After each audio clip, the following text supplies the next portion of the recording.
the people. They forgot about the people. Because, you know, in the last few months since we announced our exploratory committee, as of today, we have, from the people, over 200,000 new donations. And no one else can even come close to that. And it means that, yes, we do have resources and it continues to come in, so that I don't feel a necessity to run after the, quote, big established money and lick anybody's boots. And, you know,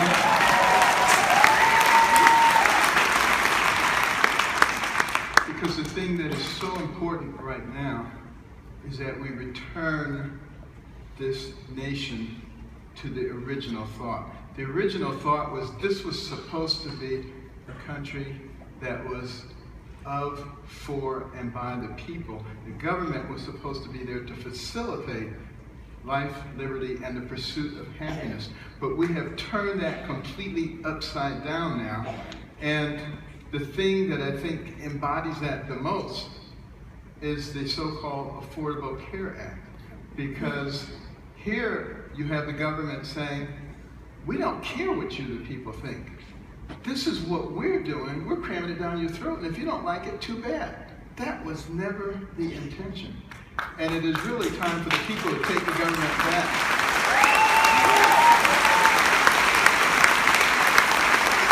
Now, many people have said, well, you're a doctor and you've had an illustrious career. Why would you sully everything in politics? And I ask myself that too.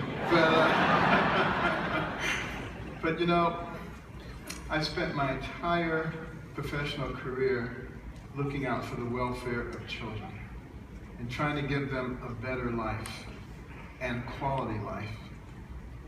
And as I look at what's happening to our nation, I recognize that they will not have a quality life.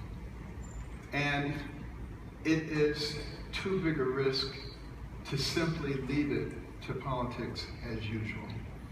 And therefore, that's the reason that I said to God after a lot of prayer, I said, Lord, you know I don't want to do this.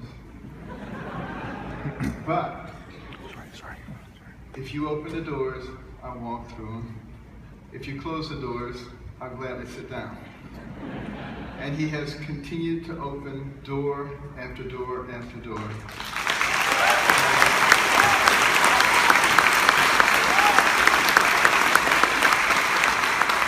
So I'll continue to walk through. Even though the professional pundits say, you can't do it because you're not a politician. I would say, I can do it because I'm not a politician.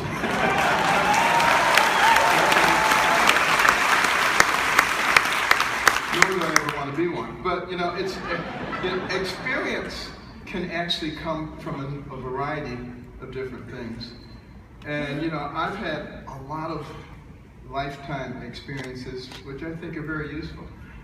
Experiences growing up in dire poverty and experiencing every socio-economic level in our society. I think that's valuable experience because it helps you to be able to see a lot of things. Experience in ROTC, joining late and still being able to rise to the top and become the city executive officer in the city of Detroit. And getting a lot of marksmanship experience and becoming an expert marksman. That was a good thing. It's a good experience. And for those who think that I'm not a proponent of the Second Amendment, please read what I've written. You know, there's some people who willfully remain confused about a statement that I made very early on when I was dipping my toe into the political arena. And didn't realize that you always have to preface what you say with, yes, I believe in this, and this is the top, and you can't get rid of that. So that when I said, you know, I don't want dangerous weapons to fall in the hands of crazy people in densely populated areas where they can do a lot of damage, without saying, but you can never subject that to the Second Amendment. And a lot of people say, well, he doesn't believe in the Second Amendment. He doesn't think people should have guns in the city. What a bunch of crap, you know?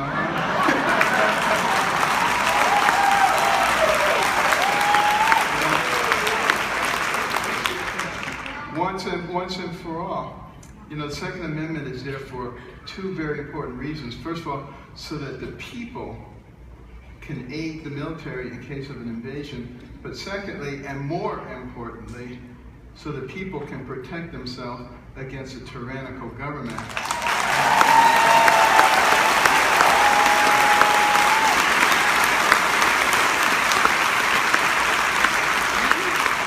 But the fact of the matter is, ordinary people, citizens, can have all kinds of experiences. You know, as a surgeon, you know, I had an opportunity to put together some amazing teams of people to accomplish things that had never been done before. And for those who happen to have spent their lives, you know, pushing papers around and trying to get reelected, to think that that is better life experience when it comes to solving problems, that they have the best experience, I think it's a suspension of intellectual activity. And, you know, I've been fortunate enough to be able to spend decades sitting on corporate boards, learning both national and international business, and having an opportunity to see what something that functions efficiently looks like. So therefore, I know that our government does not look good. It does not function well. And people say to me, but you haven't had experience dealing with all of this dysfunction. You know what I've had experience dealing with?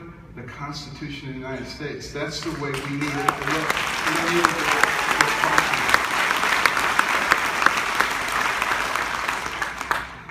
And when you know what the Constitution looks like, then you can begin to push for the right kinds of things. For instance, separation of powers. A very important part of the way that this country was put together. And the reason we have separation of powers is if one of the three branches gets a little bit too big for its britches, the other ones can bring them back. And some people think that the Supreme Court is the end-all of everything. But guess what? It is not. Because the Congress makes the laws in our land. And they have the ability to create and make a law to negate something that the Supreme Court did if it is not something that serves the purpose of the people, because we have a representative government. Congress represents the people, the Supreme Court does not. We have to understand that.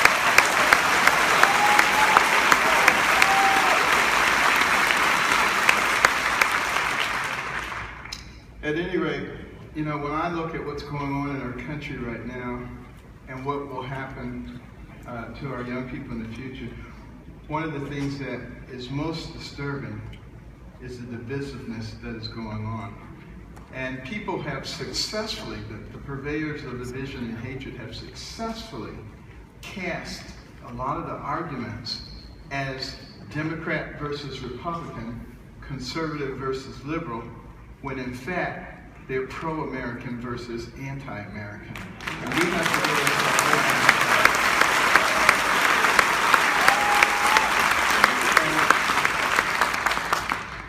and we cannot allow them to continue to divide us, because we, the people of the United States, are not each other's enemies. So we need not pay attention to those who would have you believe that there is a war on women. There's no war on women. And that every incident that involves people of different races, there's a new race war going on. And income wars, always class warfare, age wars, religious wars. They want us to fight each other. This is the last time that we should be thinking about fighting each other, when we have people outside radical Islamic jihadists who want to destroy us, why would we be helping them by destroying ourselves? That makes absolutely no sense.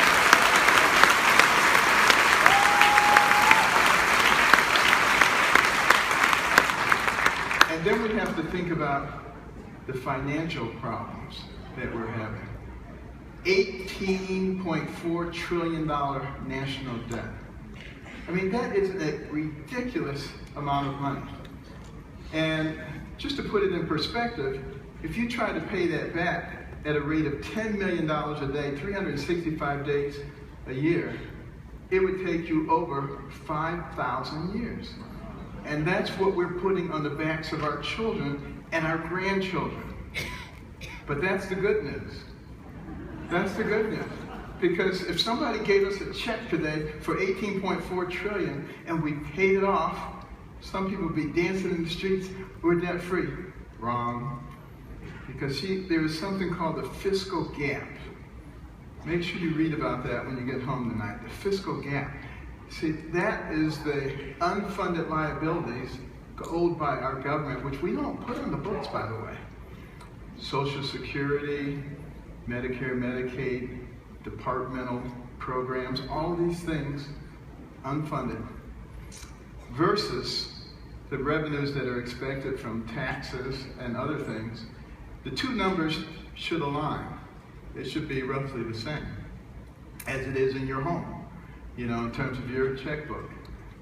But when they don't align, there's a gap. That's the fiscal gap.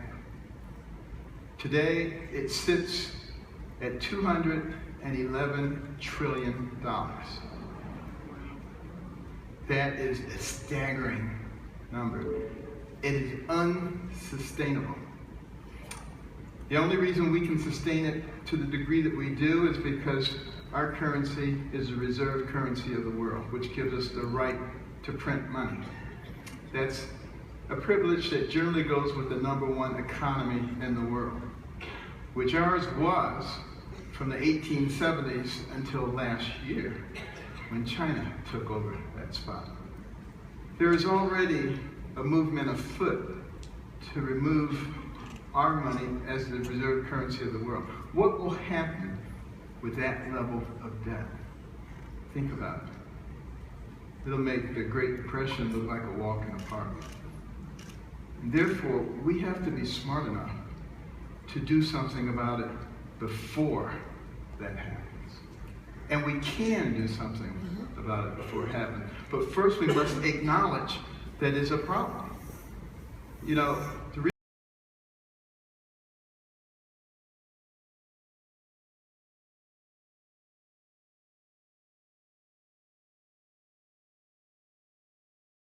Or decreased. You're sitting at home, the phone rings, and you're asked that question. What's your answer? Well, I have no problem with immigration at the levels where it is, as long as we get to choose who's immigrating here. I have a real problem with illegal immigration. And I think it's pretty easy to fix that by sealing all of the borders, north, south, east, west. Doesn't have to be with a fence. We're very sophisticated now. We have electronic surveillance, we have drones, we have a number of things that we can utilize. And then you turn off the spigot that dispenses all the goodies. There won't be any reason for people to try to come here.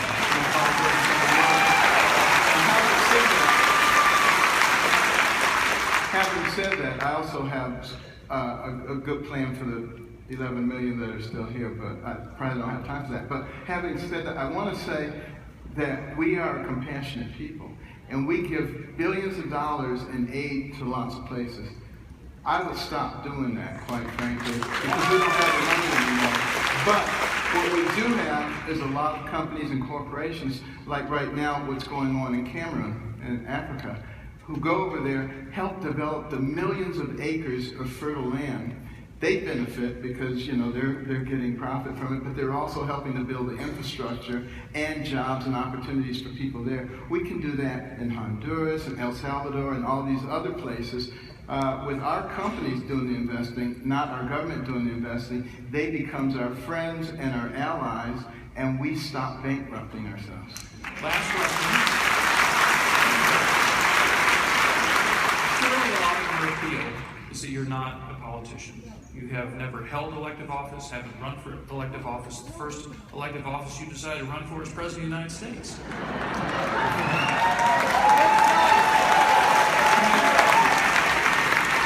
In your book, Gifted Hands, you say that you believe God gave you a special gift to be able to be a surgeon, a special coordination between your hands and eyes, a special insight into doing that. Do you believe that He's given you also a gift to be President of the United States? Well, I think the people will make that decision. That's the truth.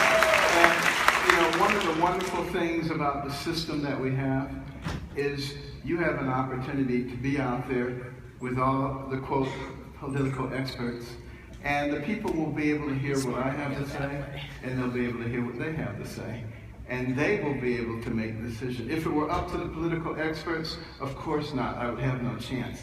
But if it's up to the people, and our government was really designed for the people, not for a political class. And I think we'll find out what the people decide.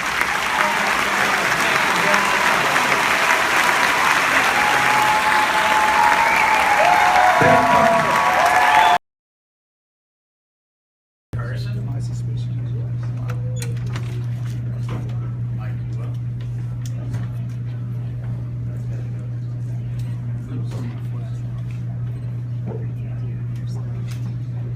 Enough? Can we all squeeze in, please? Squeeze in a little tighter. Carson, we got more people. We got more people. Please squeeze in. Colorado. A lot of people, a lot of employers, educators, parents are worried about the legalization of marijuana and what that bodes for our future. The next president of the United States could choose to enforce federal law and put a stop to this kind of thing here and elsewhere. What would you do in the White House? Well, you're always going to be reasonable. That's number one. There are medicinal uses for the active ingredients of marijuana. However, we must also look at the fact that regular exposure to marijuana in the developing brain has been demonstrated definitively to result in decreased IQ. And the last thing we need is a bunch of people running around with decreased IQ. So I think we have to take both of those things into account. There are ways that you can create pills and ointments and things like that that are used for medicinal purposes while still enforcing our drug laws.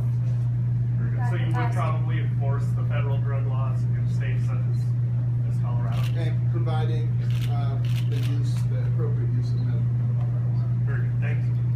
Dr. Carson, Chaplain Klingenschmidt from PIJN News. If you were elected president, can you name 2 or 3 things that you would do to protect religious freedom in light of Friday's Supreme Court decision for gay marriage? Well, I would be spending a lot of time working with Congress.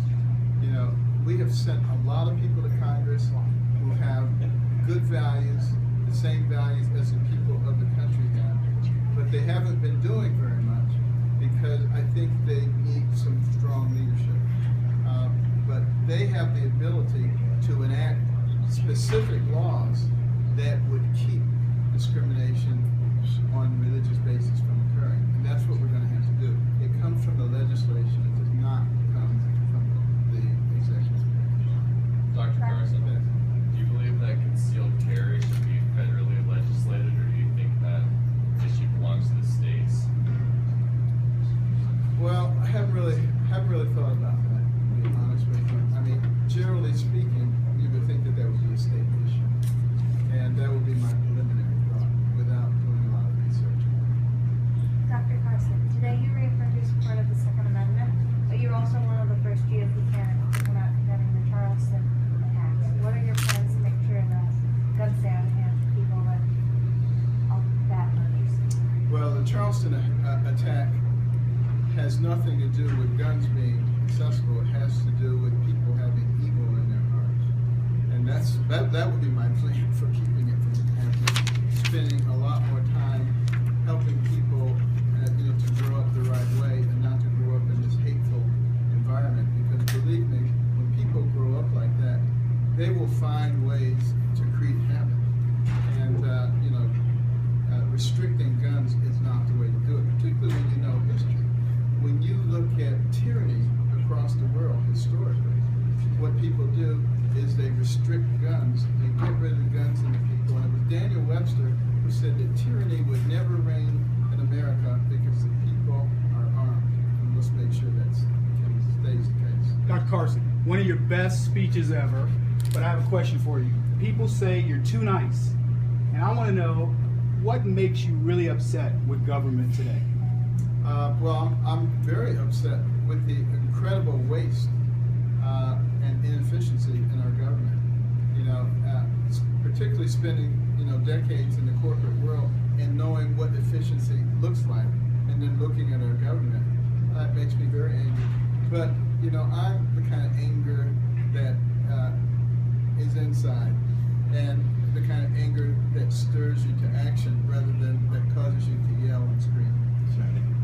Dr. Carson, the left in this country seems to often run the agenda, the news stories, everything else. And I've actually termed it that there's a progressive privilege in this country. In fact, they're allowed to lie and, be irresponsible and get away with that. And how do you think that affects our country? It affects our country in a very detrimental way because the majority of people in our country actually have common sense and actually have real values, but they're afraid to speak up because they'll be called a name, they'll get an IRS audit, somebody will mess with their job or their children's job. And that's what I was talking about in the last part of my speech, courage. We are going to have to be willing to stand up for what we believe. And the reason that the progressive movement has been successful is because, they've inculcated Saul Alinsky's book, Rules for Radicals. And the first rule is, you make the majority think that what they believe is no longer valid, and what you believe is the only way that smart people think. And that way, they'll shut up, because they don't care whether you believe what they believe or not, as long as you don't say anything. We have to start speaking. Dr. Carson, can you please give me a quick overview of how would you solve the immigration issues in America? I'll try to do it quick. First of all, I talked out there somewhere about sealing borders, all of the borders, using technology to do it. That's very important. Not only for people come from Mexico and on the borders, but for people, radical jihadists. We got to keep them out. And then turning off the goodies, the jobs, the benefits, all of those things. If they don't get those things, there's not going to be anything to draw them in here. That'll stop that.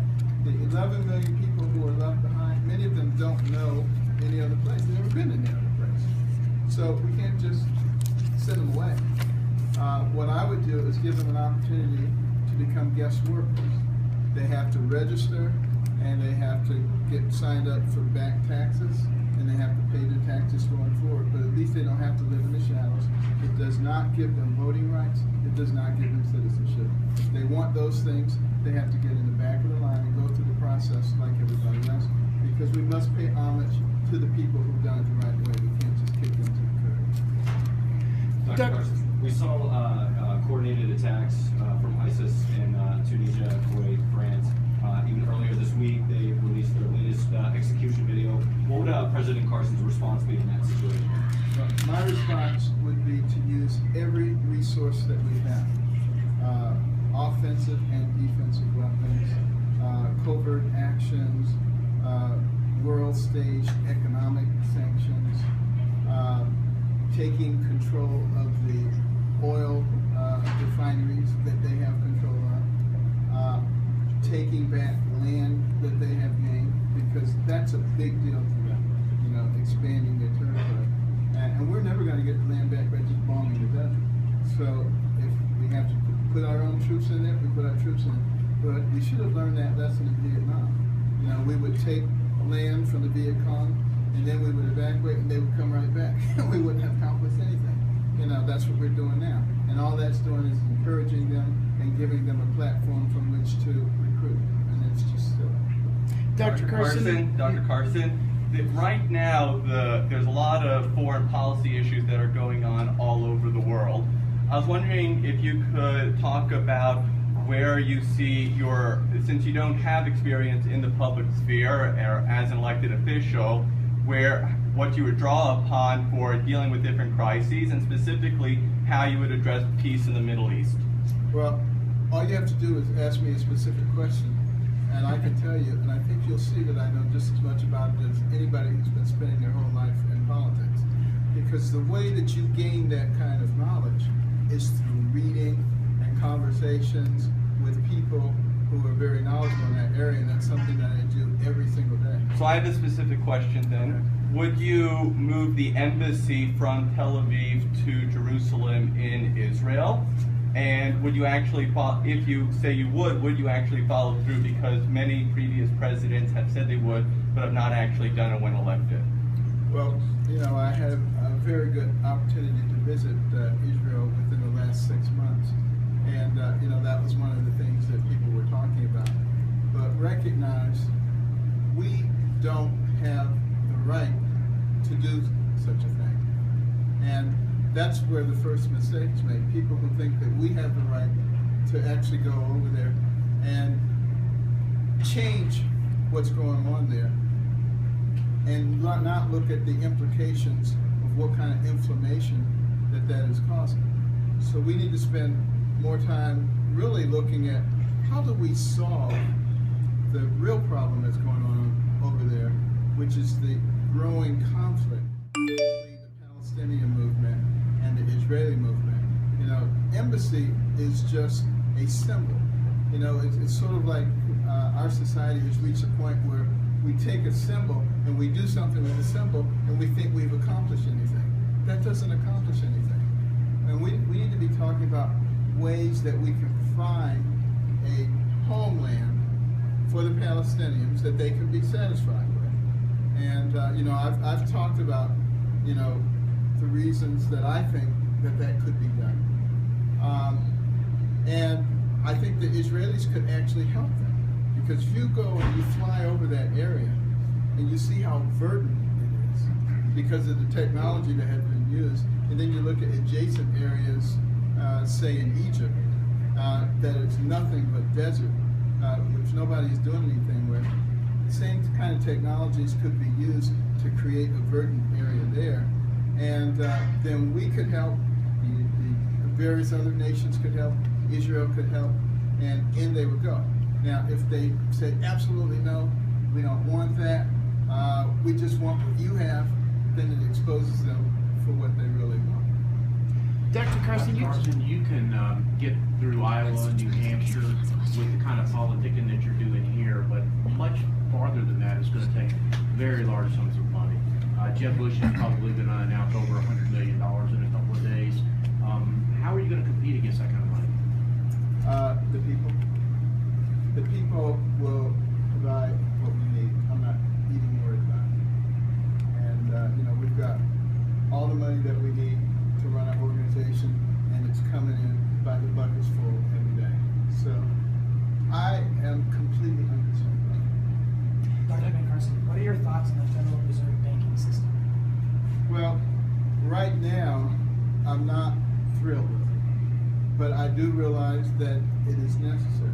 Because look what they've done. For a decade now, they artificially suppress interest rates. And think about what the implications of that are. It used to be that, you know, Jack the Butcher every Friday went to the bank and put 5% of his paycheck in, and he watched it grow over decades, and he had a nice nest egg to retire on. Now he puts that money in, he gets nothing for it.